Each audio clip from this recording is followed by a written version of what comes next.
Hoy daremos solución a este pequeño examen del CEPU.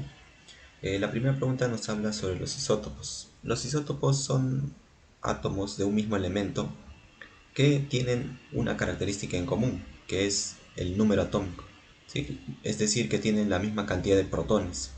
Es decir, que este número de acá, 1, 1 y 1, es lo mismo para los tres isótopos. Y debido a ello es que tienen propiedades químicas iguales y propiedades físicas diferentes, ¿no? La primera proposición dice que las propiedades químicas de los isótopos son iguales debido a la diferencia de sus masas, ¿no? Lo cual es falso, ¿no? Las propiedades químicas son iguales debido a que tienen el mismo número de protones. Entonces le ponemos aquí falso. Después dice un núcleo que emite una partícula beta cambia su naturaleza química. Entonces, para responder la proposición B, tenemos aquí al carbono, que luego de emitir una partícula beta se convierte ya en nitrógeno. Es decir, el carbono se convierte en nitrógeno, entonces cambia de identidad. Y es lo que dice acá, ¿no? Un núcleo que emite una partícula beta cambia su naturaleza química verdadera. La siguiente dice la conversión de plutonio, que es este átomo, a uranio 238, produce dos partículas beta. Entonces, si produciera dos partículas beta, debe cumplir la conservación de la masa, es decir, que este número 94 debe ser lo mismo que este 92 y esta multiplicación de 2 por menos 1, ¿sí? Y como vemos aquí, 94 no es igual a 90, entonces es diferente, es decir, que no se cumple. Podemos decir entonces que es falso. Eh, no se olviden que esta flecha significa igual, es por eso que aquí 94 es igual a 92 y acá multiplicamos 2 por menos 1, menos 2.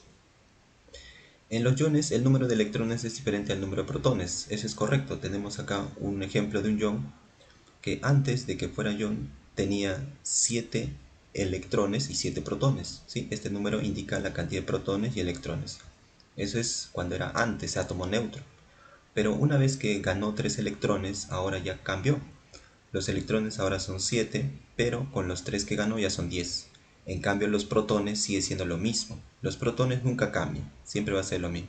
Entonces como vemos aquí, los electrones son 10 y los protones son 7, entonces son diferentes. Electrones es diferente a protones en los iones, ¿sí? Esto se cumple. Siempre va a ser diferente los electrones y los protones en los iones. Entonces podemos decir que es verdadero. Por lo tanto la respuesta correcta era la A. La siguiente pregunta nos habla de la hibridación del antimonio. Sabemos que el antimonio se ubica en el grupo 5A de la tabla periódica, es decir, que debe tener 5 electrones de valencia. Entonces distribuimos eso de manera que se puedan formar los enlaces. ¿Listo? Y el hidrógeno aporta un electrón de valencia. Y ahí se va formando los enlaces. Por acá, enlace, enlace y enlace. Entonces, para saber la hibridación del átomo de antimonio, simplemente hay que saber cuántos pares le rodean a este átomo de antimonio. Entonces, si contamos, aquí vamos a contar, acá tenemos un par, aquí otro par, aquí otro par y otro par. Entonces, siempre hay que contar los pares que le rodean al antimonio. Entonces, contamos un par, dos pares, tres pares, cuatro pares. Como son cuatro pares de electrones que le rodean, la hibridación es sp3.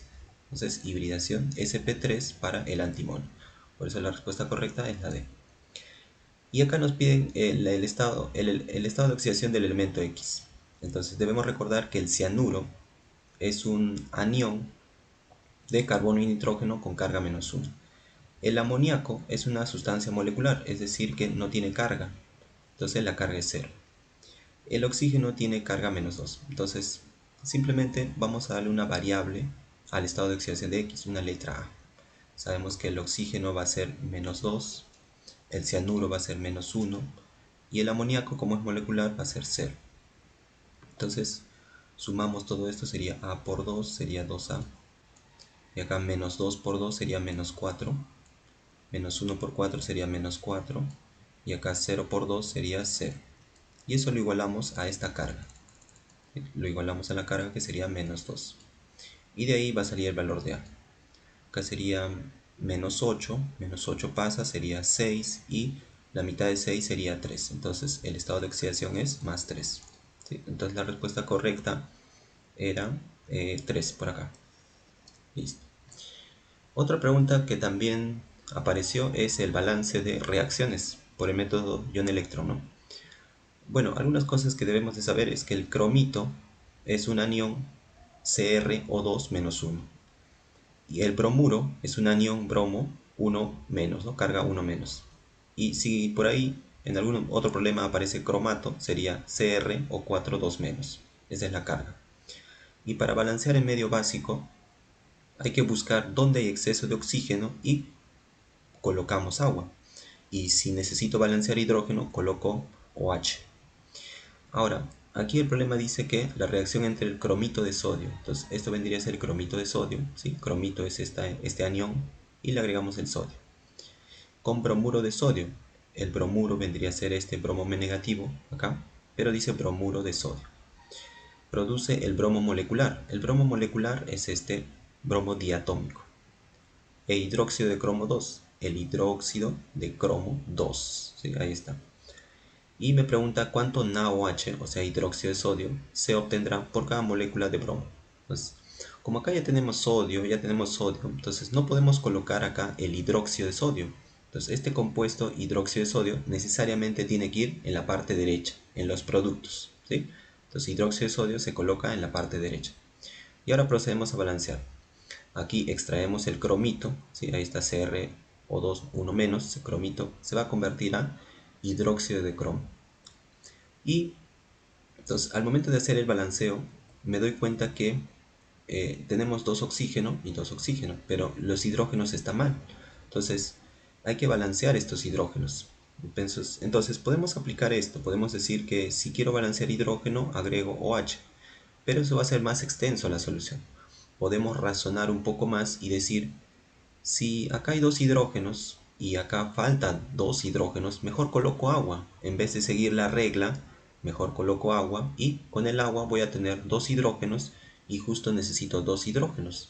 ¿Sí? Y ya está balanceado. Es una técnica aparte, ¿no? O sea, a veces siempre se va a usar esta regla, pero a veces hay que un poco pensar para hacer más rápido el problema, ¿no? Entonces, este es de manera lógica, ¿no? Eh, una vez hecho eso, me doy cuenta que acá hay dos oxígenos y más uno son tres oxígenos. Entonces, el oxígeno acá hay tres y acá el oxígeno hay dos. Entonces, acá hay uno de exceso. Entonces, como tenemos uno de exceso en oxígeno, vamos a colocar agua. Porque hay un exceso de oxígeno, agua. Entonces, colocamos aquí agua. H2O. Listo. Pero al momento de colocar agua, hemos agregado dos hidrógenos de la nada, ¿sí? Estos dos hidrógenos de la nada lo vamos a tener que balancear con OH. Entonces, por dos hidrógenos, 2 OH. Aquí colocamos 2 OH. Listo, ¿ya está? Una vez hecho eso, vamos a sacar los electrones. Simplemente sacamos la carga. Aquí la carga es 0, aquí la carga es 0 y aquí la carga es -1. Y por este lado la carga es 0 y la carga acá es 2 por este -1. Acá sería -2. Listo, ¿ya está? Entonces operamos esto, siempre se resta las cargas. Acá sería 1. Entonces ese 1 lo colocamos aquí. 1 metapositivo, un electrón. Y luego extraemos el bromuro, bromo -1, a bromo molecular. ¿Sí? Acá hay dos bromo, balanceamos acá 2. ¿Sí? 2 bromo, 2 bromo. Y las cargas, acá sería 2 por -1, -2. Y acá sería 0. Entonces -2 menos 0 sería -2. Y eso colocamos acá. -2. ¿Está? -2, -2. Una vez hecho eso, para igualar la cantidad de electrones, aquí es 2, aquí es 1, multiplicamos a toda esta ecuación por 2. Y así estos va a ser 2 electrones, con 2 se va a anular. Y simplemente acá, por ejemplo, tenemos agua más agua, 2 agua. Y 2 agua multiplicado por 2 sería 4 agua. Es decir que vamos a tener que colocar por acá 4 agua. Listo. ¿Ya está? Y acá tenemos dos cromito, ¿sí? Acá multiplicando sería 2 cromito, es decir, en esta parte debe ir 2 cromito. La ponemos 2. Después, esta parte, el bromuro, ¿sí? Es 2 bromuro, pero el bromuro viene de esta sustancia. Entonces, en esta sustancia debo colocar 2. Y en la parte derecha tenemos acá el hidróxido de cromo, pero multiplicado por 2. Entonces este hidróxido de cromo debe estar multiplicado por 2. Y acá tenemos OH, pero ese OH, este 2 multiplicado por este 2 va a dar 4. Entonces acá debería ser 4, ¿sí? 2 por 2, 4. Pero ¿de dónde viene ese OH? Ese OH viene del hidróxido de sodio. Entonces acá debería ir 2 por 2, 4. O sea, 4 debe ir acá. Listo. Eso sería la ecuación totalmente balanceada. Y lo único que el problema pregunta es que ¿cuánto de NaOH, se refiere a esto, cuánto de NaOH se tendrá por cada molécula de bromo? Por cada molécula, ahí está, por cada molécula de bromo. Entonces la respuesta es 4. Se va a obtener 4 NaOH. Esa es la respuesta correcta. Y el siguiente problema tiene que ver con la contracción volumétrica, ¿no? La contracción volumétrica es una operación entre volúmenes de los reactantes menos volumen de los productos sobre el volumen de los reactantes, ¿no? Solamente intervienen sustancias gaseosas, ¿sí? Y aparte debemos saber que el gas, cuando pasa al estado líquido, se llama condensación. Ahora, lo que me dice acá es un diol, ¿no? Un diol. Me dice la combustión completa de un diol. Entonces, un diol es un alcohol, ¿sí? Recordemos que el alcohol vendría a ser una cadena carbonada y su grupo funcional OH. Entonces, como este es un diol, va a tener dos OH, ¿sí? Y esto es una cadena carbonada, es decir, podemos reemplazarlo con carbono e hidrógeno. Ahí. Podemos ponerle carbono e hidrógeno. Esta cadena carbonada puede tener carbono y también puede tener hidrógeno, ¿ya? Entonces es un diol, ¿sí? Tiene que tener dos grupos funcionales OH, diol. Entonces, nos damos cuenta que este diol tiene primero carbono, por eso coloco acá carbono, tiene carbono. Y aparte tiene hidrógeno, entonces le coloco hidrógeno. Y aparte tiene oxígeno, ¿sí? Tiene oxígeno, mira, ahí está oxígeno. Entonces por eso la fórmula global de este diol sería carbono, hidrógeno y oxígeno. Me dice que necesita 5 volúmenes de oxígeno. Entonces, recuerden que una combustión, ¿sí? Recuerden que una combustión es un compuesto orgánico más oxígeno y me tiene que dar CO2 más agua. Ahora, como necesitas 5 volúmenes, ese es el coeficiente. 5 volúmenes, coeficiente. Ahora, dense cuenta, si es un diol, solo va a haber dos oxígenos, ¿sí? Solo va a haber sí o sí dos oxígenos. Entonces, debo colocar aquí dos oxígenos nada más. ¿Cuántos carbonos habrá? Eso sí, no sé. ¿Cuántos hidrógenos habrá? Eso sí, tampoco no sé.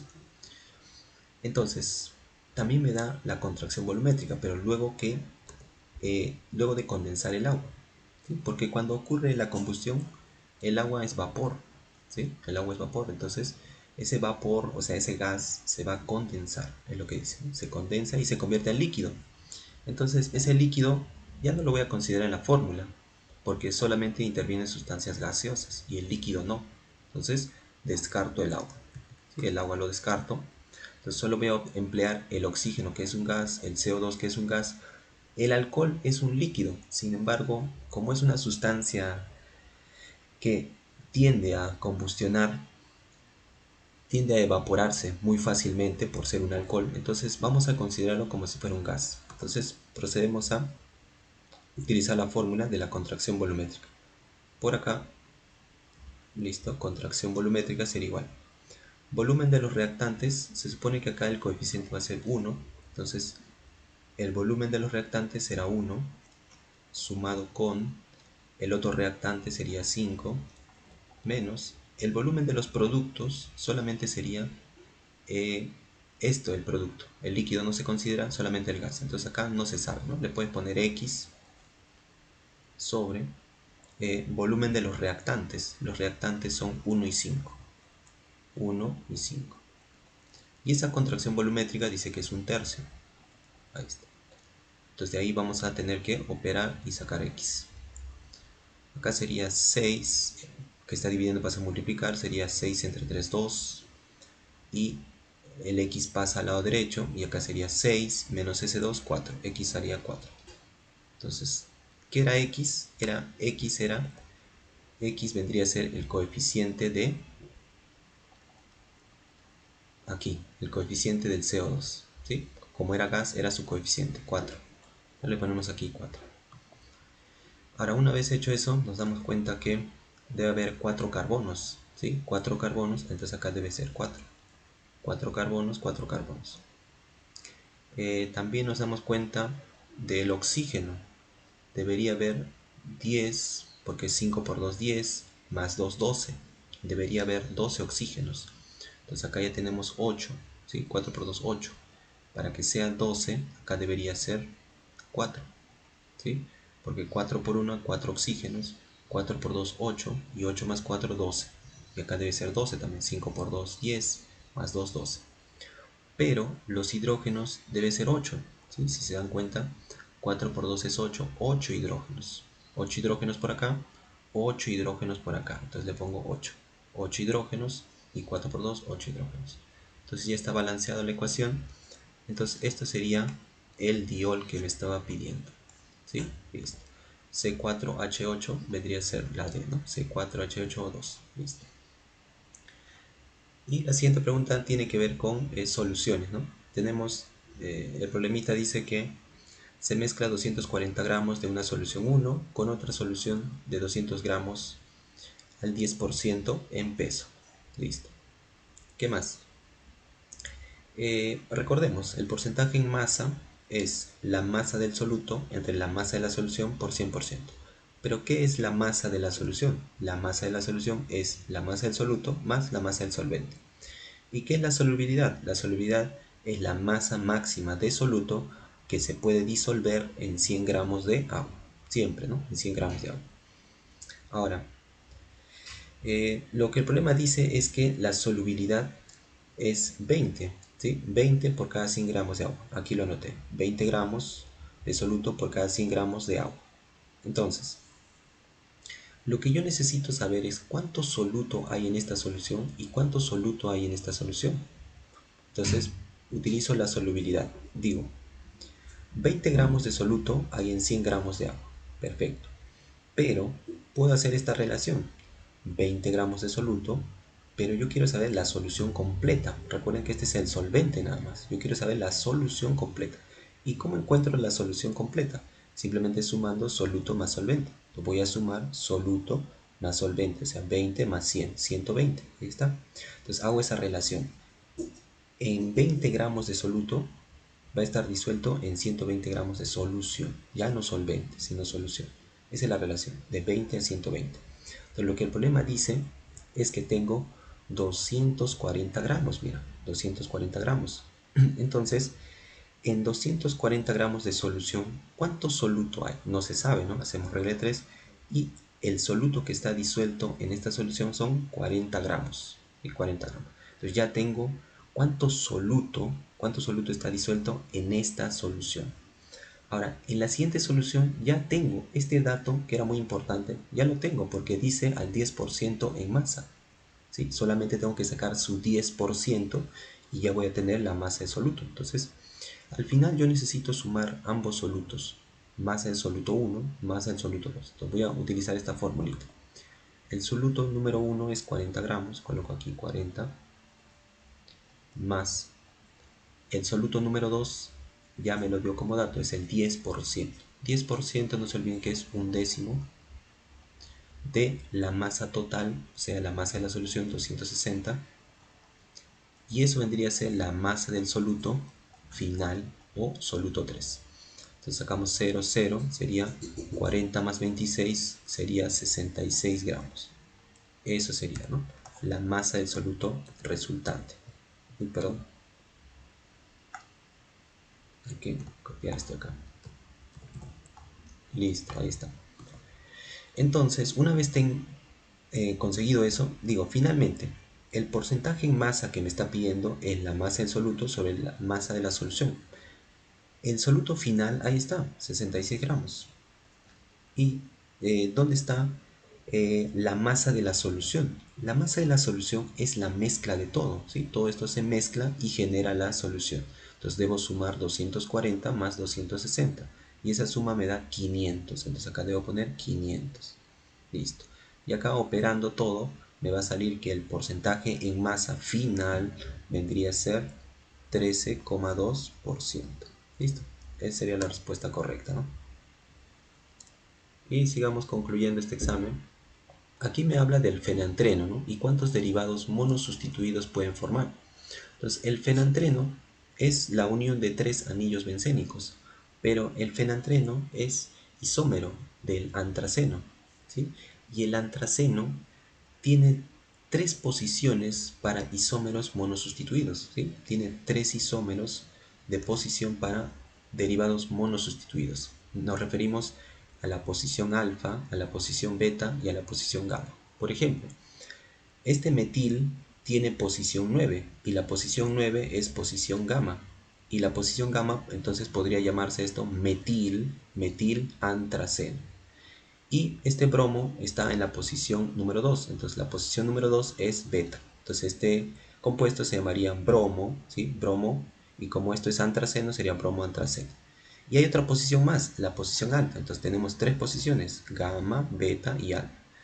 Por ejemplo, este etil está en la posición 1. Entonces la posición 1 se considera alfa. Entonces esto se llamaría etil antraceno. Entonces, como ven, son tres posiciones relativas para derivados monosustituidos. Tres posiciones relativas, ¿no? Entonces, como el antraceno es isómero con el fenantreno, podemos deducir que ¿cuántos derivados monosustituidos se puede obtener? Simplemente tres, ¿no? Uno en posición gamma, uno en posición beta y uno en posición alfa. Tres derivados monosustituidos. Entonces, por eso la respuesta acá debería ser 3. Listo. Y para concluir, tenemos la última pregunta. Aquí en esta pregunta nos dicen, ¿cuál es un omega 3? Entonces, el omega 3 son ácidos grasos, ¿sí? Que lo podemos encontrar en el pescado, en el huevo, en el brócoli, en la zanahoria, ¿no? Entonces, estos ácidos grasos corresponden a los ácidos carboxílicos. Aquí vamos a poner su nombre. Corresponde a la familia de los ácidos carboxílicos. Carboxílicos.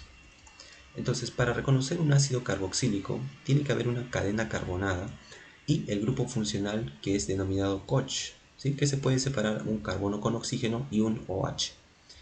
Ahora, estos ácidos grasos se denominan omega 3 o incluso omega 6, omega 6, debido a que debemos contar del extremo derecho, como por acá dice, del extremo metilo, de aquí debemos contar, y donde se ubica el primer enlace doble es el número que lleva esto.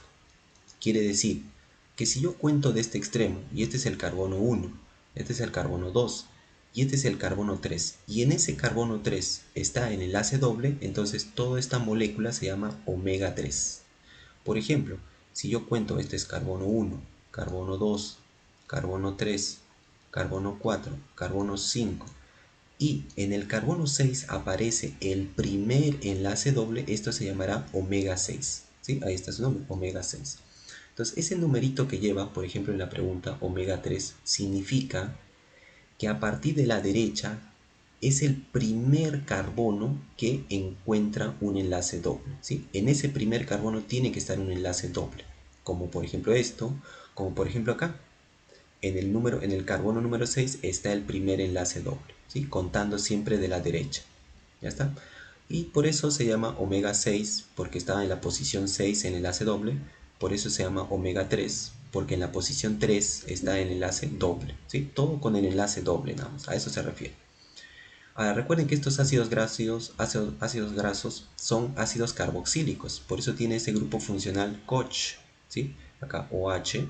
Y acá tiene el CO, ¿no? El CO, ahí está. Entonces, para responder esta pregunta, ¿cuál es un omega 3? Todos son ácidos carboxílicos, sin embargo no todos cumplen.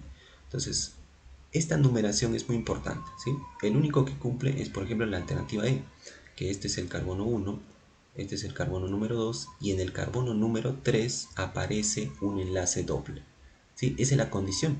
Si yo hago, por ejemplo, en esta molécula, en el carbono 1, en el carbono 2, en el 2 aparece, ¿no? Eso no existe. Entonces, y acá no hay enlaces dobles, aquí tampoco, y aquí en el carbono 1 aparece el enlace doble. Ninguno cumple, ¿no? El único que cumple la condición es la alternativa E, porque decíamos que si me está pidiendo omega 3 en el carbono 3, en ese carbono 3 debe aparecer el enlace doble. Entonces 1, 2, 3. En el 3 aparece el enlace doble. Y siempre debe ser de la parte derecha, de la parte derecha, de la parte derecha. Como acá, ¿no? En la parte derecha. Entonces la respuesta correcta es la E.